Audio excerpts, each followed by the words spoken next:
Car Crafters, proud supporter of ProView Sports Network. Are you sure we're supposed to be doing this? Don't worry, I've watched him do it 1,000 times. Come on, what's the worst that can happen? No! Bad dog! Hi, welcome to Car Crafters. What happened? Don't worry, we'll make it like it never happened. Car Crafters, it's like it never happened.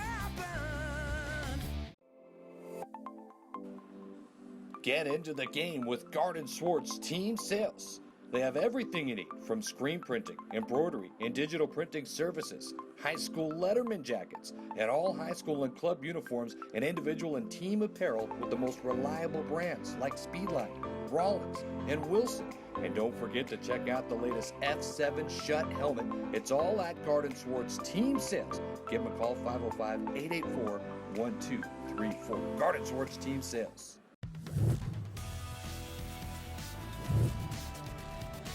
The Sports Desk is proudly presented by Car Crafters. It's like it never happened. The Barley Room, proud sponsor of ProView Networks for over 9 years, is pleased to introduce Black Iron Catering. From weddings and family reunions to birthdays and office parties, Black Iron Catering is perfect for any event. Contact Jamie at 505-459-8259 and book your event today. Black Iron Catering. Let us bring our kitchen to you. The Albuquerque Dragway is a proud sponsor of ProView Networks. Visit abqdragway.com for directions and a full event schedule.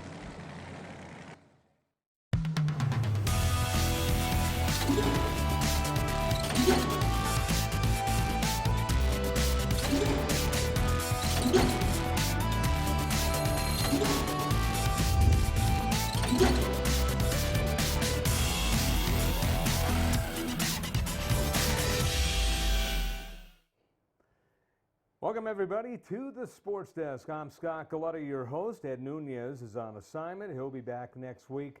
We do have Alden Ioane and the crew here today, and we're putting a bow on the school season that just finished over the weekend.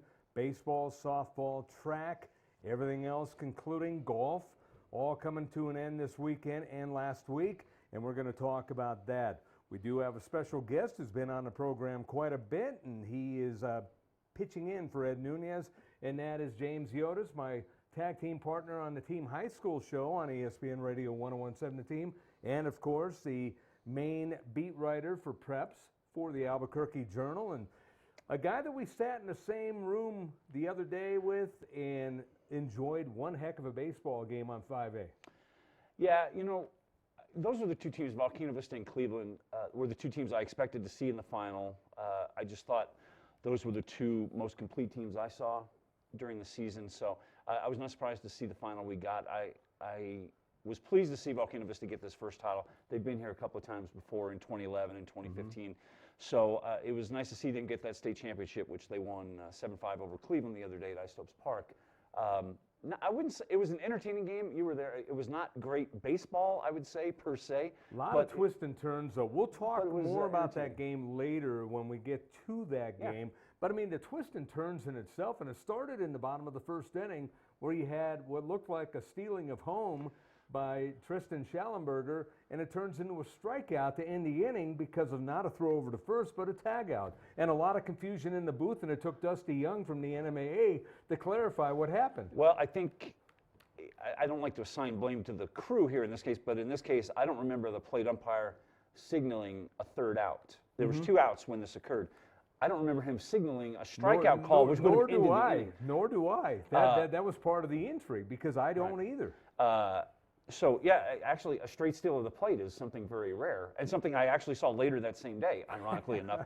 But it was such a fantastic base running play, and we were all thrown off by the fact that the batter at the plate had 2 strikes on him and had a called strike 3, but it was not called properly, I don't think, which negated the straight steal. And I think the problem there was it wasn't called properly because the emphasis of the ump was on Tristan Schallenberger coming down and putting the safe side out on him, and not making the call on the batter, which adds to more confusion. I agree, but if you're a veteran plate umpire, you just say he's out. Oh, yeah. He's out. You, Right. You wave it off and you throw the baseball back out to the mound and say, let's start the next half inning. Right. That's what should have happened for a veteran umpire. Right. You just you call the batter. You point to the batter. You say strike 3, and that's it. We say the run doesn't count, and you move on. And frankly, it's too bad because it was such an exciting play, and you just rarely see a high school kid or a kid at any level or a professional at any level attempt a straight steal of the plate. And the way he came down the line and kept looking at the pitcher and looking, and all of a sudden broke. I mean, you, Joe O'Neill, we were talking in the booth. Jim Johns, who was my partner on the radio, we're all talking, and the name Jackie Robinson comes up because, you don't see straight steals like that anymore. You know what you don't see in Not general? in that regard, where he's like baiting the pitcher and then all of a sudden breaks. What you don't see are high school kids who are that savvy as base runners. You see some good base runners. Right. That was the difference. Treston Schallenberger, who's a 5-year senior for Cleveland, best base runner in 5A. Right. What you don't see is that next level type of acknowledgement and understanding of the situation about a pitcher going from the full wind with 2 out, which frankly I'm okay with, and understanding the timing of his delivery and understanding how much of a lead he can get away with and how much of a jump he might be able to get. So I thought it was pretty exciting and daring, and it would have worked if it had not been strike 3. Actually, if he tried it on the pitch before, they probably would have scored the run because it wouldn't have been strike 3. Let's take a look now at some of the results, the finals of softball. We'll talk about those, and later on we'll get to other sports, but let's look at softball first, and you got A2A, and the final was Lovington, the number 2 seed, 16, number 1 Eunice 4. And that, I believe, is 17 state titles for Loving. The Falcons have one of the state's great all-time softball programs. And Loving, for people that don't know, Loving is very near Carlsbad. It's just right down the road. Carlsbad has always been a softball powerhouse as well. Loving has always been sort of the small school equivalent in softball. So I believe that's 17 state titles now for Loving. Well, a few years ago, I actually did a championship involving Loving, I believe, and I can't tell you how many people showed up to that thing. Yeah. It's unbelievable, the crowds that they get. And you and I have had this conversation before. Different towns, different communities have a different passion for an individual sport. It just depends on where you're from. Right. In Gallup, it might be girls basketball. In Espanola, it could be boys basketball. That's a good point. You can go to a different city and find a different passion. In Artesia, it's football. So you can go to a different city pretty much anywhere in the state, and you can find usually one sport that they hold more dear than And the in Las rest. Cruces, it's a lot of things. And in Las Cruces, it's a lot of things. I mean, you look at Las Cruces basketball, football, they all always get great crowds. Yeah, it just depends. Valley's a good local example with their boys basketball following. So yeah, that's one thing that makes New Mexico unique. But Loving fans love their softball program. Let's take a look at the 3A championship, and these were played on Friday, by the way, and this had an if game involved. You had number 2 Cobre, who had to go through the losers bracket, beating number 3 Tularosa 5-2, and then 12-11. Yeah, and of course I didn't get a chance to see any of the softball, but it would be hard to quantify exactly how difficult. Say that because neither did I. I know. Too bad we have other things to do. It would be hard to quantify how difficult it is to come through the losers bracket in a softball tournament.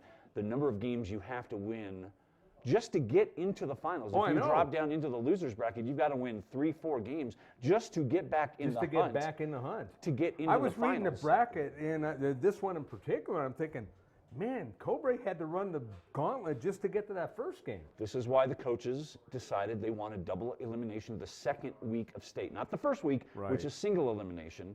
They do it opposite from baseball. Baseball opening weekend is 2 out of 3, then single elimination. Softball goes single elimination first weekend, then double elimination the second week. So this is a result like that is exactly why the coaches wanted to do double elimination the second week, so a team that maybe just had one rough game would still have the opportunity to get back into the tournament through the losers bracket. Now, it rarely happens this way, but when it does happen, the coaches say, hey, look, this is why we do it this way. Hey, both of us just admitted that we didn't see these games, but man, what a finish, 12-11. to settle the title. That's an outstanding game. And the funny thing is I could hear them because I was right across the path there at the Lobo baseball field. Right. So I could actually hear all the excitement going on during these games. I just didn't know what two teams were involved because we were so immersed with the baseball stuff. So, all congrats to Cobre. Moving up to 4A. The 4A decision went to, as we'll put it up there, Artesia, the number 1 seed, over number 4 Silver. 10-2 was the final score. That was Saturday at Lobo Field. Yeah, now this was an interesting matchup right here because both these teams were defending state champions. Artesia in the old 5A, Silver in the old 4A. Silver had won 8 straight state titles in the 3rd largest class leading up to this school year. Then we did reclassification, and we had 1 less class. So Artesia and Silver now shared the same class. So Silver, I think, beat Artesia once during the year, but I think they lost Artesia like 4 times. Artesia just too strong for Silver, and I'm sure Silver a little frustrated they got bumped up. Probably it was not. Probably, if you look at the student enrollment, certainly Artesia much bigger than Silver, but that's still a good showing for Silver to move up, and that's a pretty spirited defense of their 8 state championships, and Artesia a successful defense, as much of a paradox as that sounds like. Keeping on this game, the interesting thing that happened Friday, and this is while I was over at Rio Rancho High School doing baseball, or was it Thursday? It was one of the, no, it was Thursday, and I was over at Rio Rancho doing baseball with Goddard, no less, and it was pointed out that Artesia had a batter thrown out of the game, or at least, suspended, thrown out of the game for an illegal bat, which, helped them win that game. So it was kind of weird. Interesting. So you had controversy and all that stuff. I would be the first to admit I don't understand all of softball's rules and nuances. I understand most of the basic rules, but it has some other... What's an illegal bat? Yeah, I wish I could tell you. I don't know. I should know, and I don't know. I wish I could help you on that one. Well, I wish he'd know so I could use one and become a good player. I don't know if this relates to length or width at the barrel. I honestly... That's a great question. That is a good question. I don't know what the parameters are for a softball bat. But that was one of the things that came up because I was talking with the folks from Artesia Radio, had dinner with them after the game that we did at Rio Rancho, and this came up, and it was kind of a situation where you don't see every day. And normally when a player is kicked out and a coach is kicked out, they're removed from the field and they were allowed to stay in the dugout. So the question was, were they kicked out or weren't they kicked out? So there was a lot of question marks. And oh, by the way, they ended up winning that game in close fashion to get to this game. Yeah, that's another good question. I don't know what the rule is for ejections. If, in fact, they were ejected, in my experience, if you're ejected in any sport, you have to leave the venue. And we've seen it. We've seen it on both the high school and the college level. You were there. You should be able to tell me. Well, I wasn't at the softball game. I was at the baseball game for Goddard, and just got secondhand information about it. But sounded like an outstanding nuance to it. But congratulations to Artesia, who retained their title in 4A. Now let's go to 5A, and this also was an outstanding battle in 5A, as we will get to 5A here momentarily. There it is, Rio Rancho. Man, what a season they had, James. It reminds me of the season that they had a few years ago when they were power hitters, because earlier in the year, every highlight that we had earlier in the season was a home run, and it reminded me of a couple of years ago when they were just, jacking it out of the ballpark every day. But they defeat number 2 Carlsbad 14-4 to cap off a sterling season. Yeah, I did see them back in the Metro tournament. I would say there were probably half a dozen girls on that team with legitimate home run power. So, this team always had the sticks. And the funny part, the closest game they probably had the whole year was against Carlsbad, but not in this tournament. And they beat Carlsbad actually the day before on Friday as well. Pretty handily. It might have been Thursday, but they beat Carlsbad twice by a big margin in this tournament. These two teams actually had a 9-8 game going back to the Kristen Griego Memorial Tournament in Rio Rancho at the end of March, which Rio Rancho I think had to score 3 in the bottom of the 7th to win 9-8. So that's why I thought Carlsbad was the one team out there that maybe would have a chance to push Rio Rancho. But Rio Rancho, and the funny part is Rio Rancho had a couple of very close games in this tournament with Piedra Vista and Hobbs. I believe 1-run victories in the early rounds, and then the longer the tournament went on, the hotter their bats got. And this is the right state champion. They were the best team during the regular season. in every single way. So I mean, we got the right state champion here. We will take a break here and come back and talk baseball. Out of the break, you're watching the Sports Desk, but first, the top 10 plays of the week, brought to you by Dreamstyle.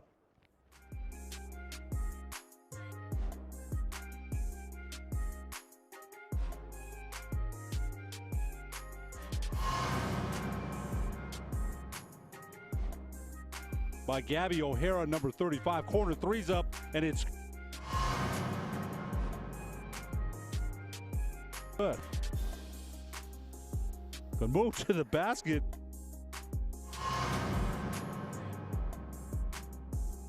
Alyssa. Shot is up, and it's good. Mark back to check that. It's not Benali, it's Gallegos. Shot goes up. This time she gives it up to her teammate, who spins and scores.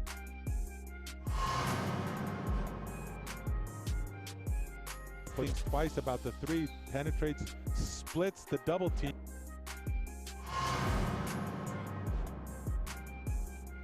Out to Marcus, he's not afraid, he penetrates, puts it up with the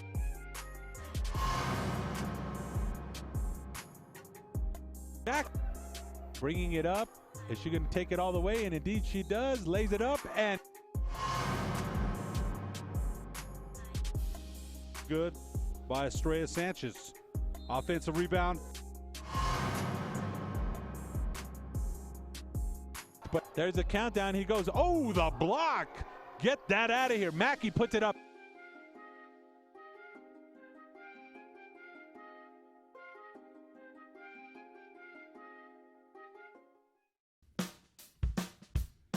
Well, I'm going to the frontier, walking to the cashier, order up a root beer and a number one. Cover it with green stuff, one scoop is not enough. Find a booth is real tough, back by the Duke.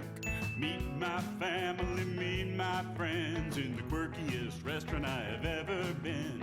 All of Albuquerque's favorite spot, it's the Frontier Restaurant. The Frontier Restaurant is a proud supporter of ProView Sports Network. Car Crafters, proud supporter of ProView Sports Network. Are you sure we're supposed to be doing this? Don't worry, I've watched him do it 1,000 times. Come on, what's the worst that could happen? No! Bad dog! Hi, welcome to Car Crafters. What happened? Don't worry, we'll make it like it never happened. Car Crafters, it's like it never happened. High school sports are back.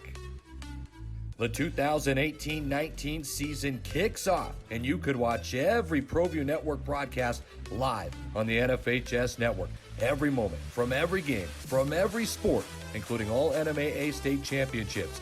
Get your highly discounted monthly pass now. Go to ProViewNetworks.com and sign up. Watch New Mexico's best. Is this my car? State Farm knows that for every one of those moments, This is ridiculous! there's one of these. Is this my car? What?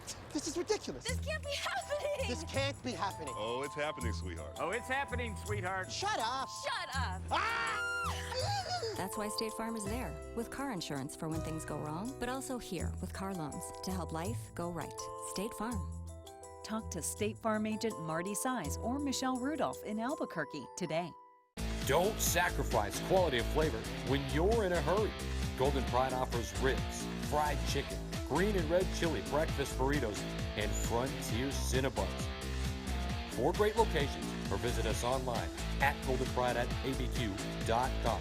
Golden Pride Barbecue Chicken and Ribs, proud supporter of ProView Sports Network.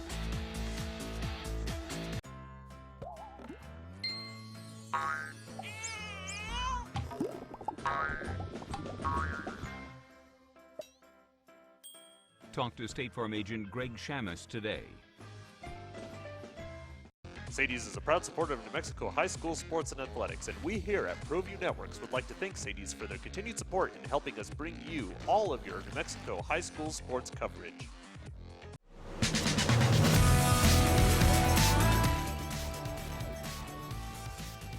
Welcome back to the Sports Desk. I'm Scott Galletti. We're talking end of the school year, end of baseball, end of softball. We showed you softball, and we will show you baseball here coming up. I'm with James Yotis of the Albuquerque Journal, also my co-host on the Team High School Show on ESPN Radio 101.7 The Team. One more coming up this week, James, and then waiting until August sometime when the show comes back for the next school year. And yes, you get 4 weeks. It'll seem like 4 years, but 4 weeks vacation or whatever. But you'll get your time off. But it'll go like that. I know it always goes like that. But anyway, we talked softball. Very intriguing softball playoffs and very good baseball playoffs as well. As we'll go to 1A first and run down what happened over the weekend. Most of the action was at Santa Ana Star Field, the home of the UNM Lobos, and then the 5A championship game, of course, was at Isotopes Park. So let's go over the 1A baseball finals, as we will show you that on the screen here momentarily. And here it is right now, Gateway Christian over Dora by a score of 12-0. So, unfortunate when you have a championship game like this, but congratulations to Gateway Christian. They happen, one thing that's unique about. I know they've happened. We've seen them. The state, it doesn't matter whether it's a championship game or not. I mean, you get beat. It's a mercy run rule game, regardless of the venue. But Gateway Christian down near the Roswell area. They had a strong season. So, and all credit to Dora, who doesn't often get this far in a state baseball tournament. That's well done. They're out near Portales. That's a good season for them. Let's go to 2A now on the baseball front. Again, the game played at Santa Ana Star Field. It was number 1 Texaco 13, number 3 Estancia 3. Yeah, Texaco is one of those long-time small school baseball powerhouses. So, Estancia had a terrific season. I was following their results pretty closely since they're modestly close to the metro area. So, I mean, that's much like Dora in the single A. That's really a terrific result for Estancia. But Texaco has long been a really solid small school program. Let's go to 3A on the baseball front. And in 3A, it was Robertson getting the victory over West Las Vegas, 11-1. These two teams know each other. In fact, their ballparks, I guess, practically touch each other. Yeah, and this is the first state championship, I believe, for Robertson in baseball, much like it was in girls basketball for them in March. So, that was that was by far the best team in 3A the whole season. We had a Metro team, East Mountain, which was seeded 2, but they got upset in the quarterfinals. Robertson's bats were tremendous pretty much the whole season. And, if you're a Robertson kid, if you get a chance to 10-run your biggest rival in the state finals for your first state championship, that's it. I mean, there are not any days that are as good as that. Right, and we're not rubbing salt in the wound. No, we're not. But if you're Robertson, let's face it. I mean, it's a rivalry game. You're going to grow up with these guys. You're going to grow up with these guys, a lot of them in that same community, and you're going to always be able to hold that over their heads, in a playful, jovial way, I'm sure. Right. But all credit to Robertson. Speaking of all credit to, let's go to 4A now, and credit goes to St. Pius X as they beat Artesia. It was a close game, 5-2, but it wasn't a close game because St. Pius jumped on them early and held on, and St. Pius just an outstanding team. I know, and you look at that result and you think, that was a good, close, competitive game. And the funny part was, I don't know that I would describe it that way. The first inning was Artesia scored a run early, load the bases with nobody out, and only get out of that inning with 1 run, which I thought turned the whole game around for St. Pius. As early as it was, their starting pitcher, a sophomore named Matthew Cornelius, gets 2 strikeouts and a sac fly to get out of that with only 1 run. And you know as well as I do, that could easily have turned into a big crooked number for Artesia. They get out of there with 1 run. Pius scores 3 in the bottom of the first. Josh Lackner hits a 2-run homer.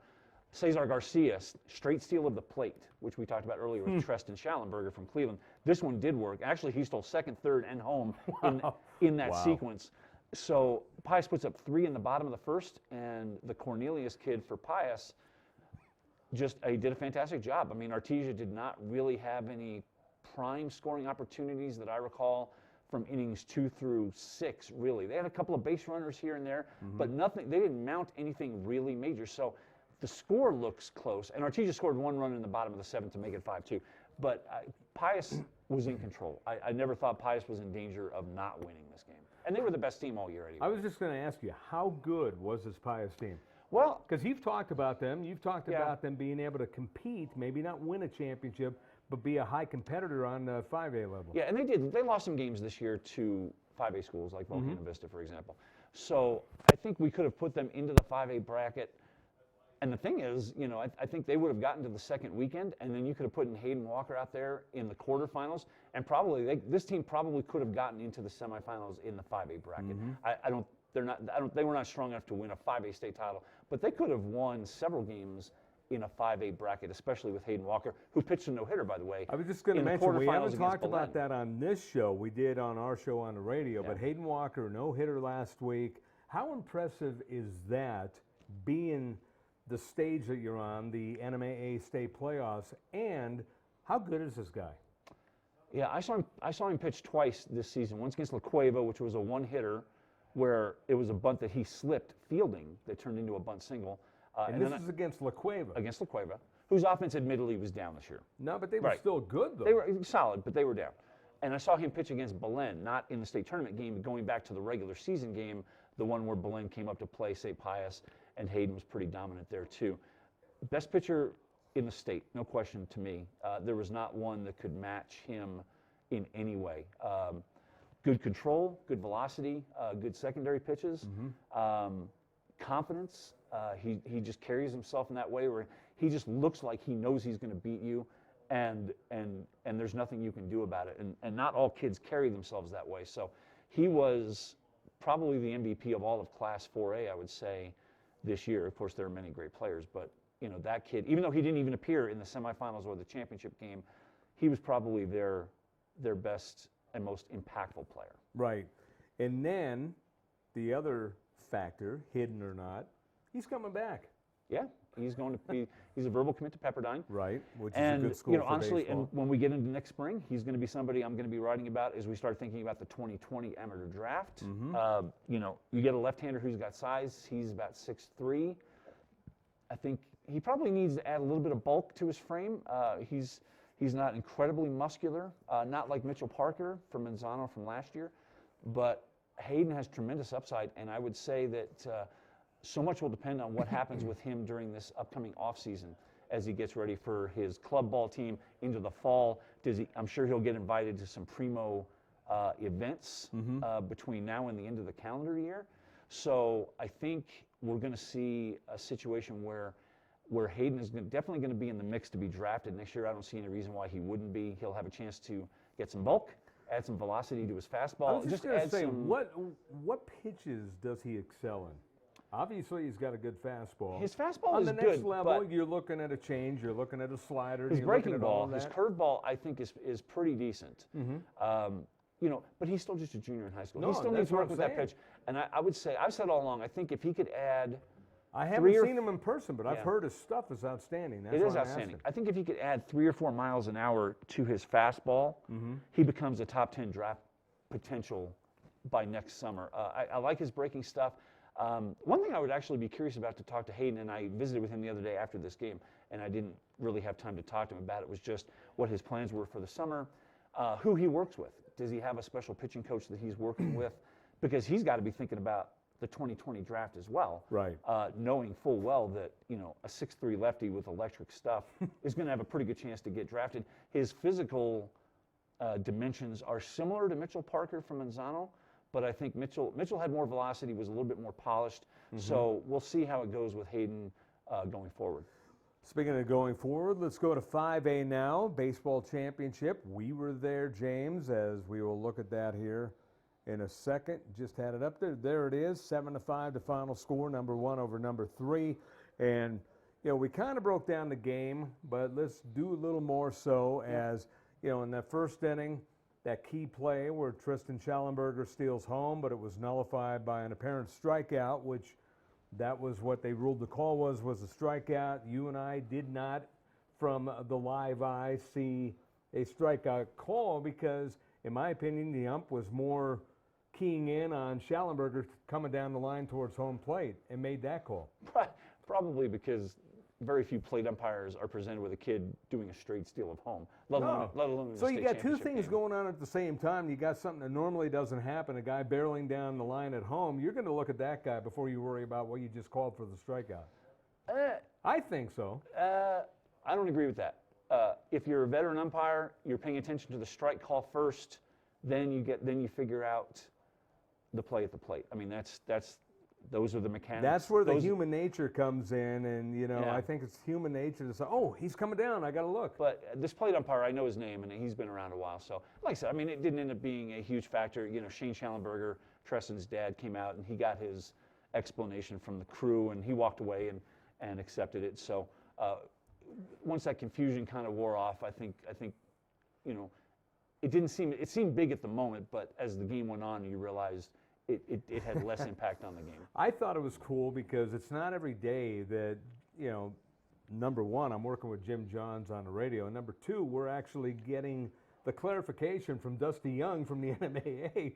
So he was kind of doing yeoman's work, explaining to us what was going on. No, it was good that he was in the press box when it happened because we were all a little thrown. But Volcano Vista, as we think about this game here, Kevin Anders has had 3 teams now in the finals. Volcano Vista is in the hunt usually every year. They've never had a number 1 seed for state.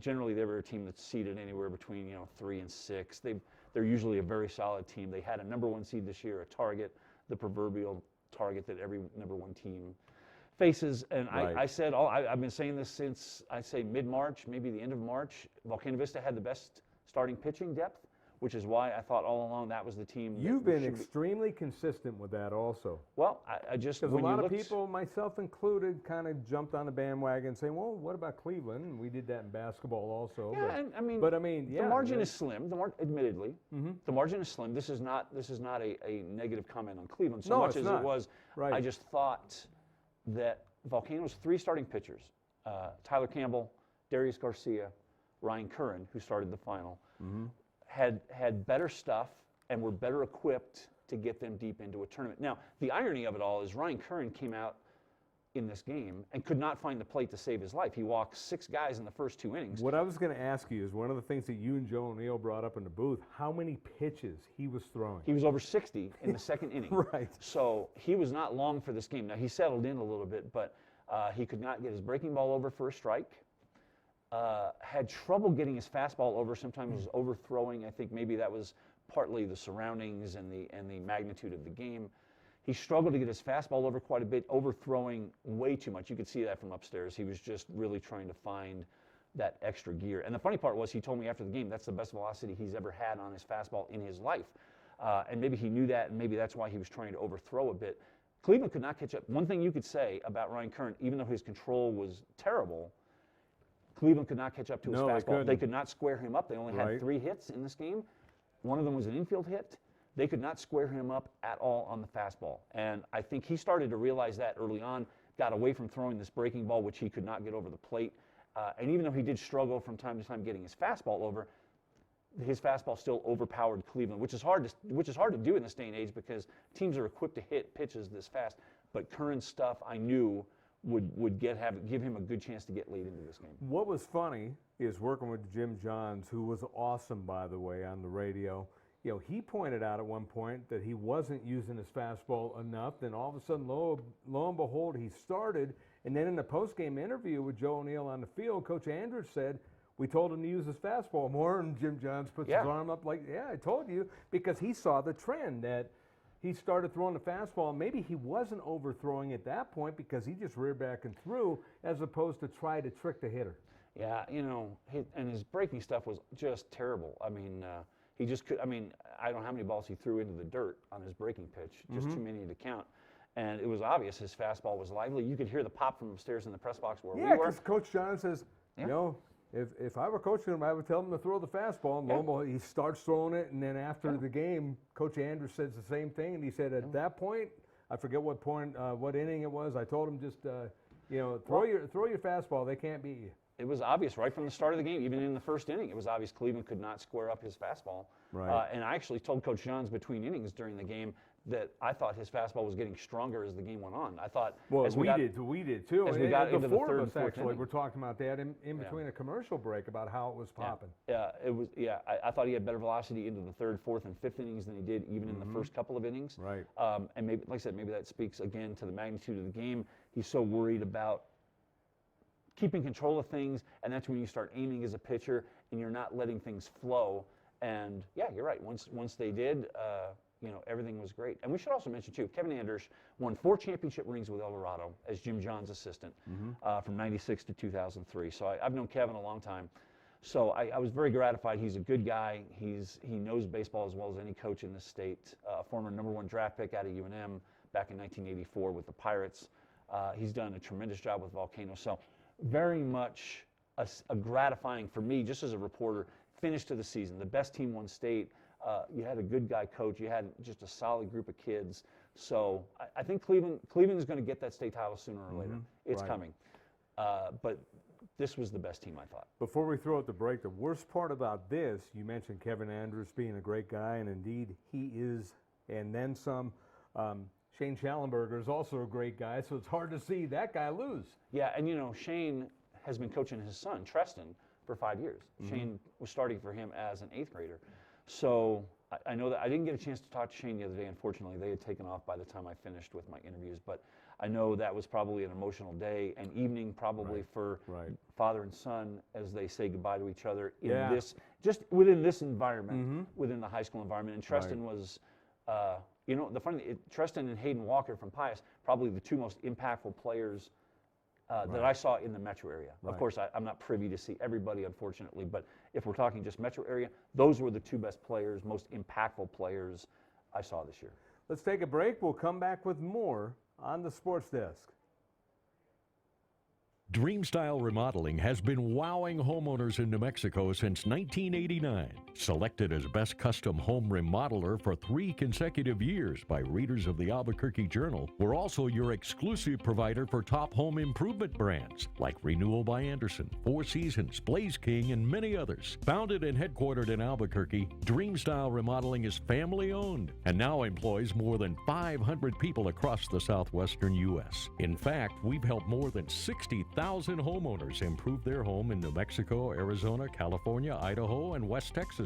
We're committed to providing a superior customer experience. We've earned 4.6 stars with hundreds of online reviews and have an A+ with the BBB. Dreamstyle Remodeling is a proud supporter of UNM Athletics. Visit our beautiful 10,000 square foot showroom at 1460 Renaissance Boulevard across from Sam's Club or DreamstyleRemodeling.com to make your home remodeling dreams come true.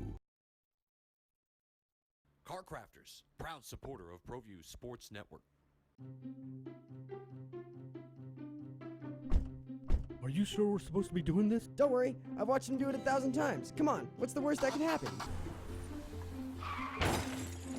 No! Bad dog! Hi, welcome to Car Crafters. What happened? Don't worry, we'll make it like it never happened. Car Crafters, it's like it never happened. Get into the game with Garden Swartz Team Sales.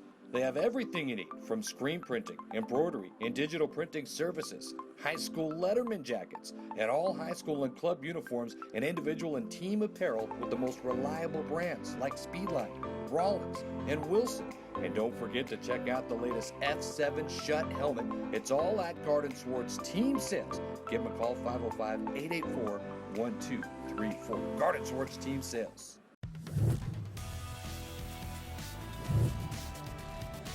The Sports Desk is proudly presented by Car Crafters. It's like it never happened. The Barley Room, proud sponsor of ProView Networks for over 9 years, is pleased to introduce Black Iron Catering. From weddings and family reunions to birthdays and office parties, Black Iron Catering is perfect for any event. Contact Jamie at 505-459-8259 and book your event today. Black Iron Catering. Let us bring our kitchen to you. The Albuquerque Dragway is a proud sponsor of ProView Networks. Visit abqdragway.com for directions and a full event schedule.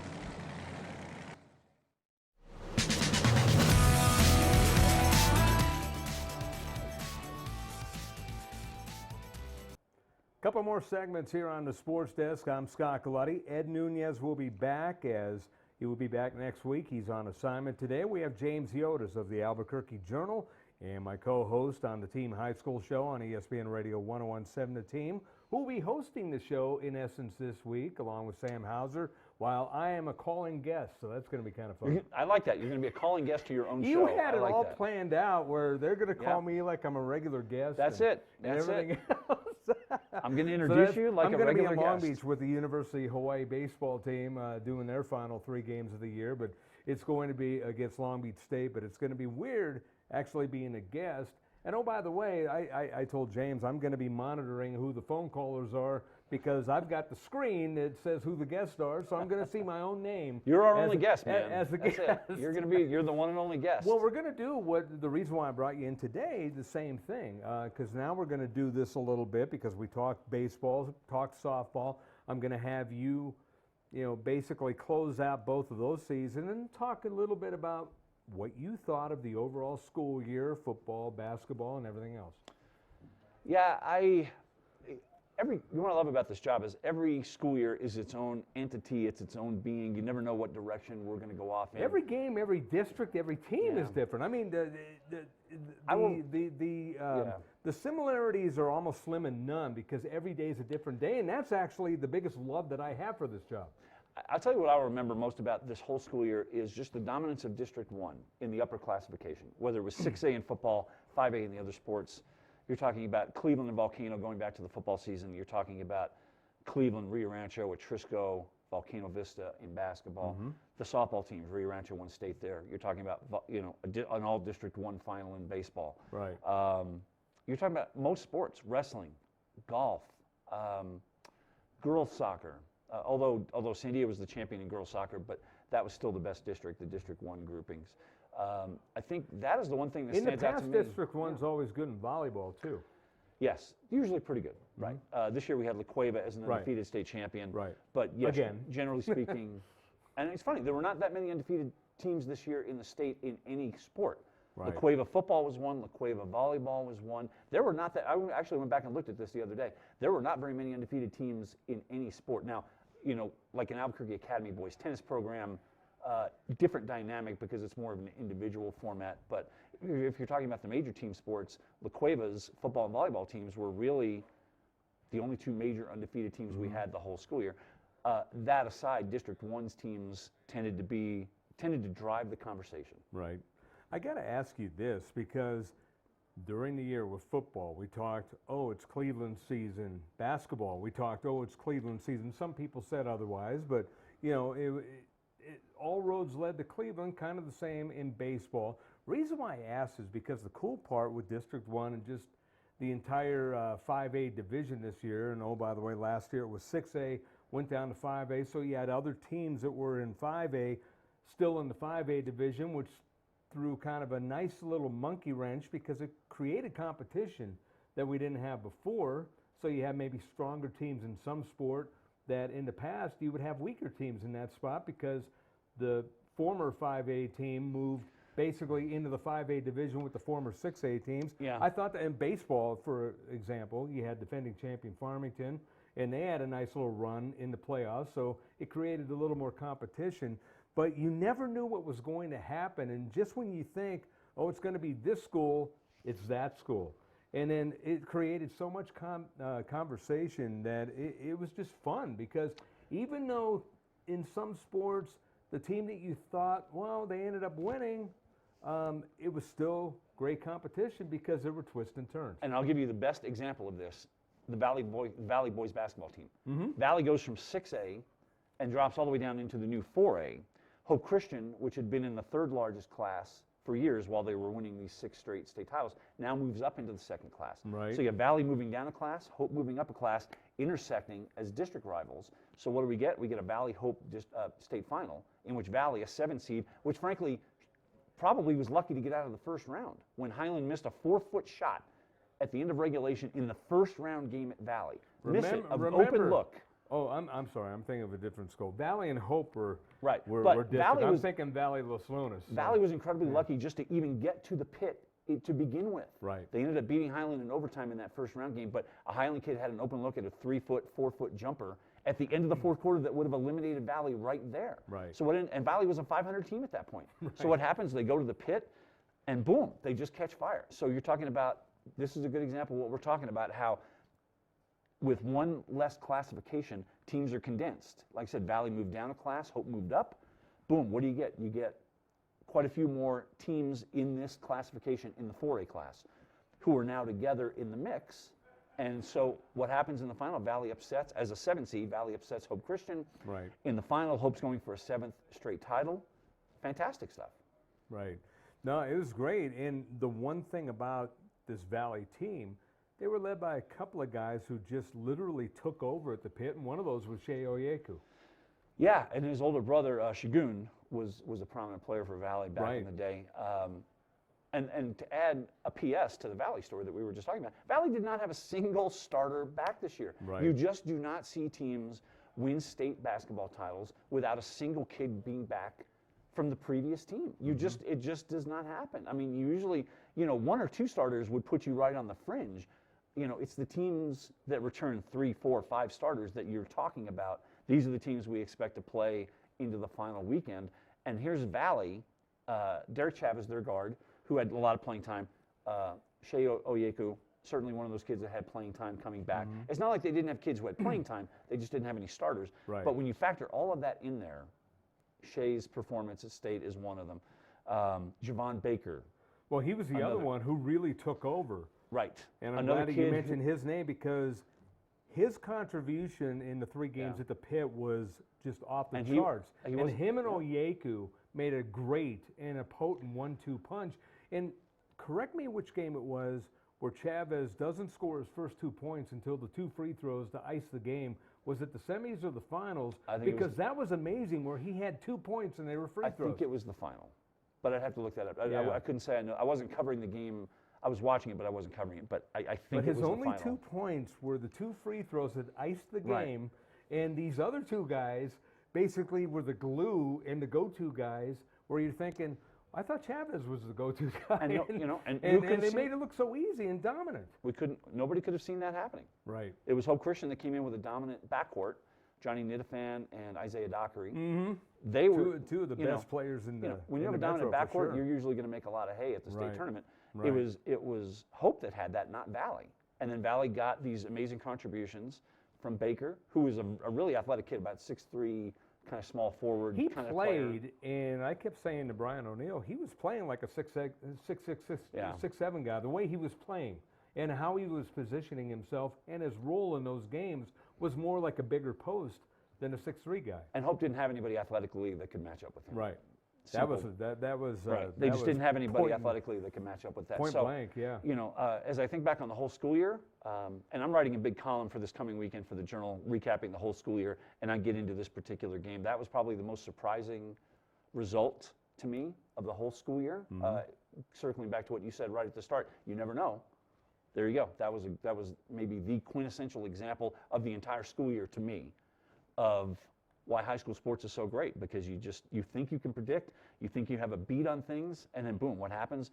Joe Coleman, who lost his brother, whose brother passed away right before the season started, ends up winning a state title.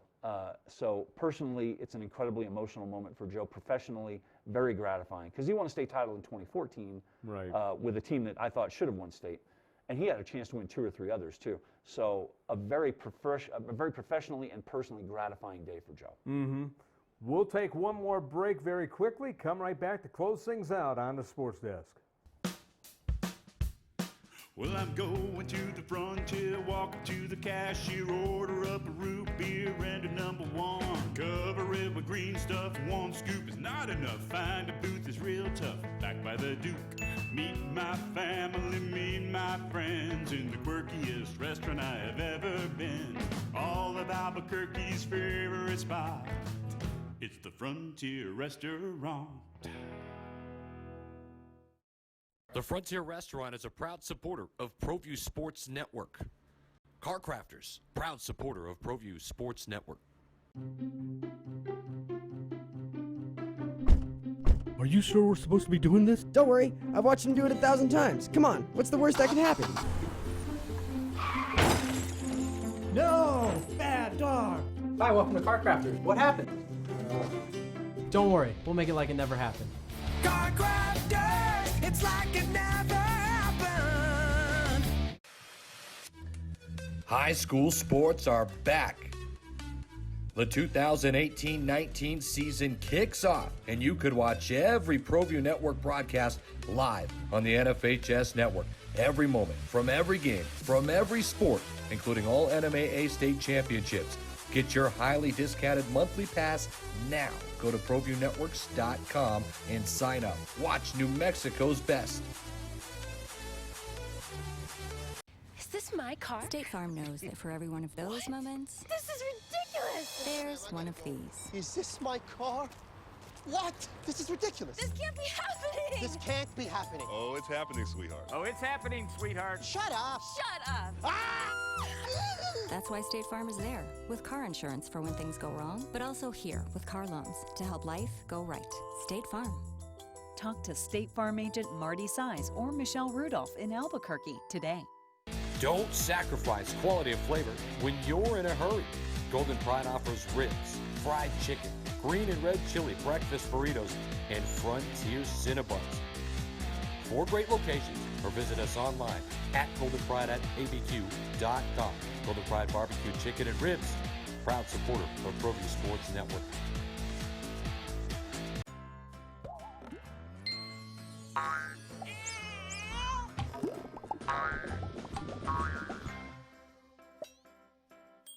Talk to State Farm agent Greg Shamus today.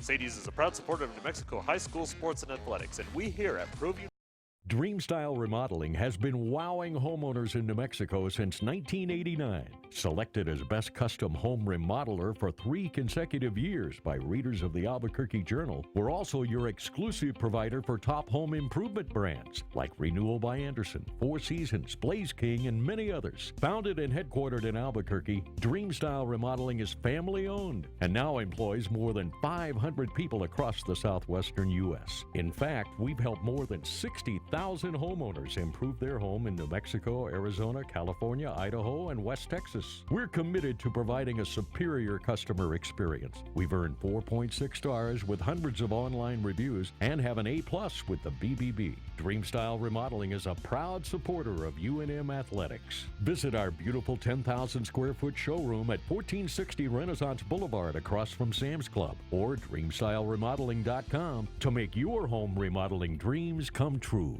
Car Crafters, proud supporter of ProView Sports Network. Are you sure we're supposed to be doing this? Don't worry, I've watched him do it 1,000 times. Come on, what's the worst that can happen? No! Bad dog! Hi, welcome to Car Crafters. What happened? Don't worry, we'll make it like it never happened. Car Crafters, it's like it never happened.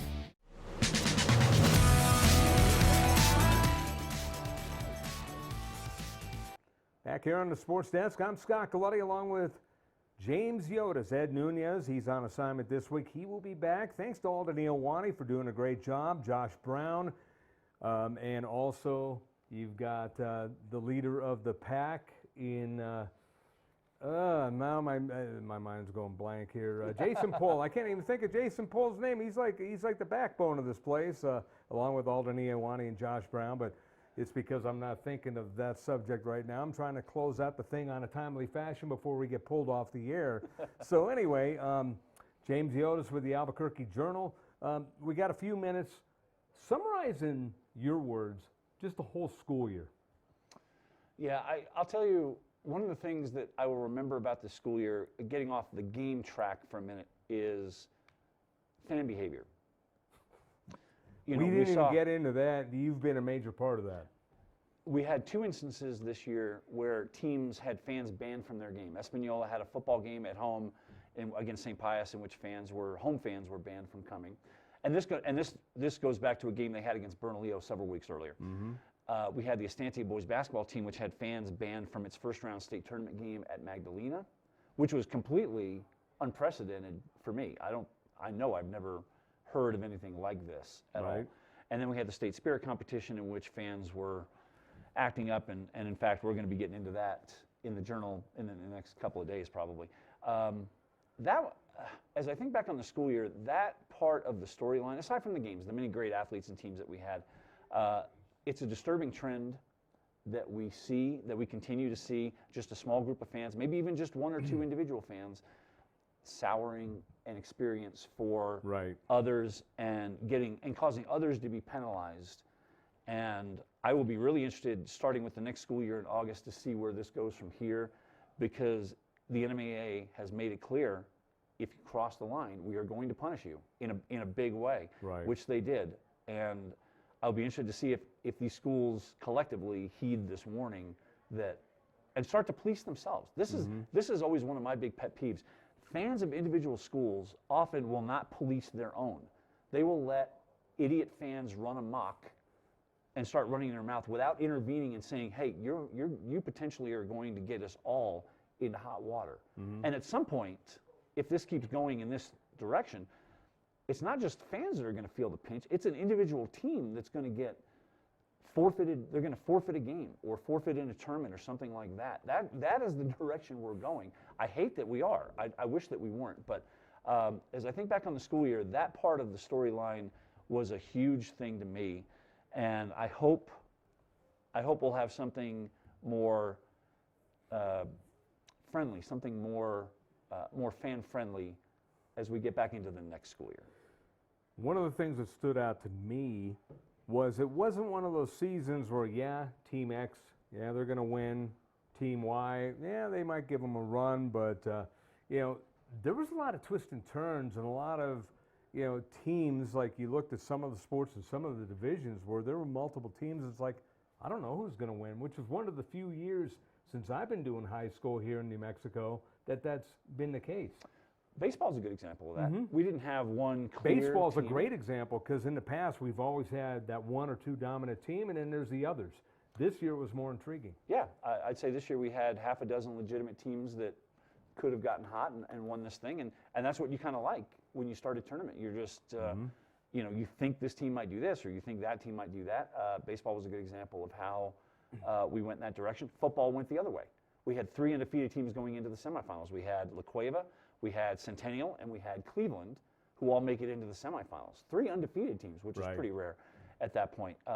Then Centennial loses their quarterback, which put a little lack of luster in the game against La Cueva. Yeah. La Cueva, in my opinion, was still the better team, but I would have liked to have seen the quarterback healthy. Yeah, we all would have. And, and when we got to the state final, I picked Cleveland to win, and none of us. Everybody picked Cleveland to win. None of us could. I mean, the fact that La Cueva won was not surprising by itself. The fact that La Cueva won 33-14 and just completely dominated the game, that's what caught all of us by surprise. Dominated them physically. That's the thing that really, during that game, caught my eye the most. And to this day, I look back to that and I'm thinking, I never saw this happening because Cleveland, both sides of the ball, was the most dominant offensive, defensive line I've seen in this state. And the funny thing was, La Cueva's whole season was so crazy, up and down. Games they should have lost that they ended up winning. They got themselves into trouble any number of times and pulled themselves out of it in the second half. That was one of the reasons we all picked Cleveland, because we all watched La Cueva, and they were just kind of all over the map sometimes, and it was hard to get real pinpoint what team was going to show up. And Cleveland had been the more consistent team, so they were the logical pick. I'd pick them again in a heartbeat. But La Cueva comes out and their defense just plays an unbelievable game and turns a high-powered offense, admittedly without Dorian Lewis, their great running back who got hurt in Week 9 against West Mesa. And they just turned that Cleveland offense and just turned it into the most ordinary thing you've ever seen, which is pretty hard to do because Heath Ridenauer, Cleveland's coach, is about as good an offensive mind as there is. And La Cueva's defense, just came out and physically manhandled that Cleveland offensive line right from the start. I mean, like right from the first series of the game, the offensive line for Cleveland and the defensive line for Cleveland manhandled manhandled Cleveland up front, and I didn't see that happening. So it was really kind of an amazing thing to behold. If you're talking about great performances for the whole school year, that La Cueva defense that day was as good as anything I saw the whole year. James, thanks so much. Scott, as always, we'll it. talk to you down the road, but have a good summer. Enjoy your vacation. Thank you. I know you're 2 weeks left, though. I still have a lot to do. You're drooling over that, but I still have but I still have 2 hard weeks left to get ready. So very hard weeks. I know end of that May, I'll from be ready. experience. Yes, sir. He's James Yotis from the Albuquerque Journal. I'm Scott Galletti. Thanks to Alden Iowani. We'll talk to you next week on the Sports Desk.